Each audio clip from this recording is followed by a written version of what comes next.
दारू मुर्गा अंडा मौसा खींची खींची खइला लिहल जनम रखछावे के जिंदगी में कोनो नानी मन काम कइला पवल तुम हवा बनावे के जाए पंखड़ी वाले। प्रणाम भ्राताश्री। भ्राताश्री, आपके बाल क्या हुए?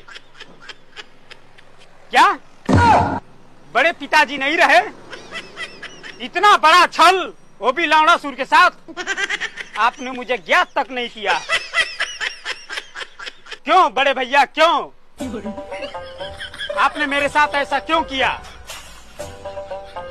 जब मेरी नानी मरी थी तो आप तिरही में जाने के लिए रो रहे थे। मैंने आपको पूड़ी खिलवाया, सब्जी खिलवाया, दही चूरा खिलवाया।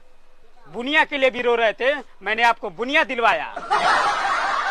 आपने मेरे साथ इतना बड़ा छल किया, मुझे बर्दाश्त नहीं हो रहा है बड़े भैया, बर्दाश्त नहीं हो रहा है।